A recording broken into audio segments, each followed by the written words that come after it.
দেখুন, আজকে যখন আমার বয়স 22 বছর ছিল না, তখন আমি একটা জায়গায় নিউজ শুনতে পাই যে একটা 18 বছরের ছেলে সে বছর গেলে 15 লাখ টাকার মাল সেল করছে তার নিজের ব্যবসাতে।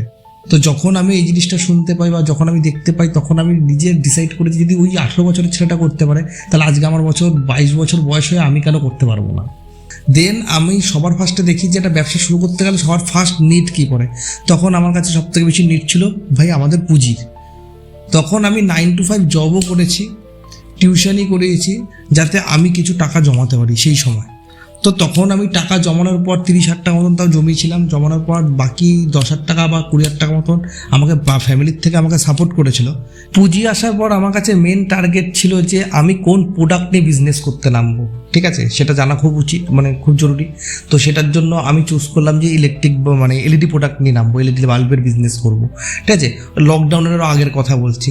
তখনকার আমার কাছে একটা আইডিয়া ছিল যে যত দিন যাবে এলইডি লাইট এমন একটা প্রোডাক্ট বা যে কোনো, আপনারা যখনই কোনো বিজনেসের নামার কথা ভাববেন সবসময় দেখবেন যে আপনি কোন জিনিসে ভালো আর কোন প্রোডাক্টটা সবথেকে বেশি মার্কেটে চাহিদা আছে, যার চাহিদা কোনোদিনও মিটবে না।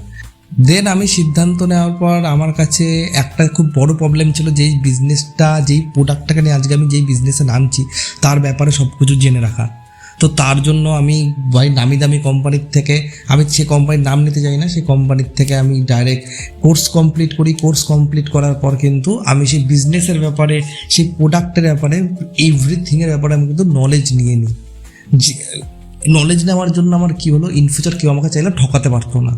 আমি ব্যবসার মার্কেটের অ্যাটলিস্ট বেস্ট জিনিসটা, যে জিনিসটা আমি ঘুরেও জানতে পারবো না কখনো, সেই জিনিসটা আমি কোর্স থেকে কিন্তু শিখে নিয়েছিলাম।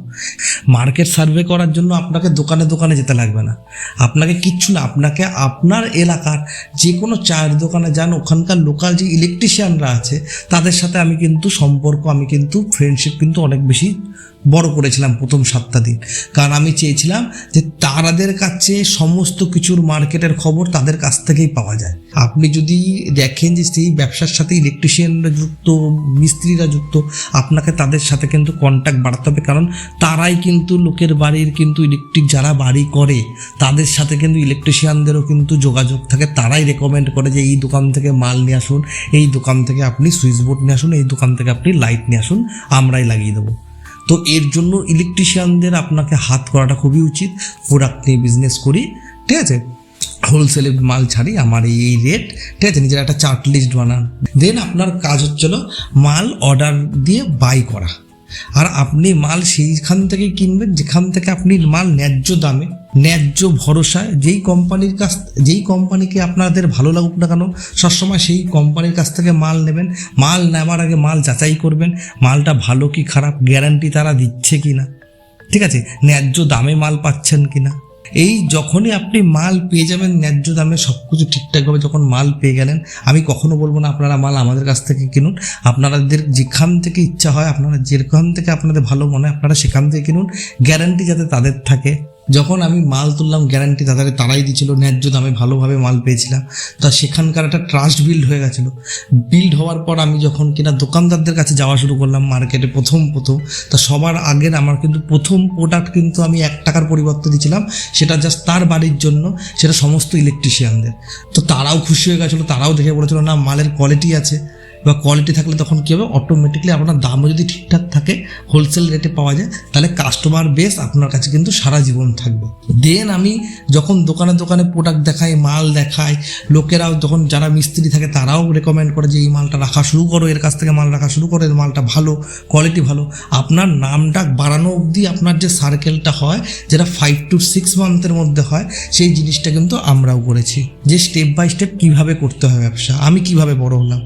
তো তখন ওইভাবে করার পর যখন কিনা আমার নামটাকে একটু বেড়ে গেছিলো, তখন আমি চেয়েছি কি, এখন আমার কাছে পুঁজিও যথেষ্ট হয়ে গেছিলো, 40,000 টাকা পুঁজিটা তখন নাই করে 4 লাখে পরিণত হয়ে গেছিলো 6 মাসের মধ্যে আমার। তো 6 মাসের মধ্যে যখন হয়েছিল, যখন আমি দেখলাম যে আমার কাছে স্টক অনেক বড় করতে পারবো, ইন ফিউচার আমি আরও বড় হতে পারবো, তখন আমি কিন্তু হোলসেল দোকান দেওয়া বা আমি হোলসেল শোরুম বানানোর চিন্তা করি। তখন আপনারা চাইলেও নিতে পারবেন, ভাড়া দোকান বলুন, ভাড়া কোনো শোরুম বলুন, আপনারা নিতে পারবেন, যেখানে আপনারা হোলসেলে বিজনেস স্টার্ট করতে পারবেন। সেইভাবে সেইভাবে থেকে সেইভাবে করতে করতে আজকে নিজের ম্যানুফ্যাকচারিং ইউনিট থেকে শুরু করে এভরিথিং খুলেছি।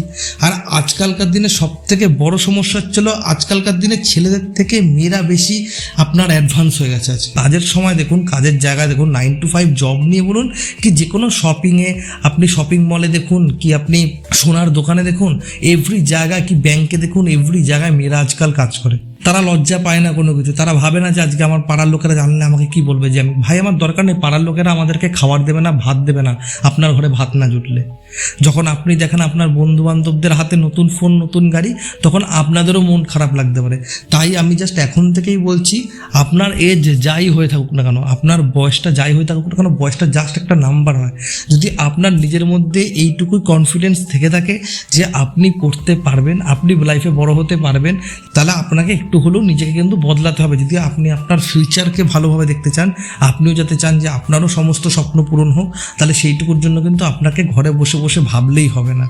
স্টেপ বাই স্টেপ মাথার বুদ্ধি খরচা করে নিজের গায়ের খাটনি তো অবশ্যই করতে হবে, খাটনি করে সময়ের ধৈর্য ধরে ঠিকঠাকভাবে প্যানিক না করে, লোককে না দেখিয়ে, ঠিক আছে, নিজে চুপচাপ নিজের কাজ করতে থাকুন, তাহলে সাকসেস একদিন অবশ্যই আসবে।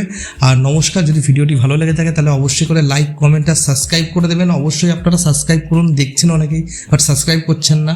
নমস্কার, সবাই ভালো থাকবেন।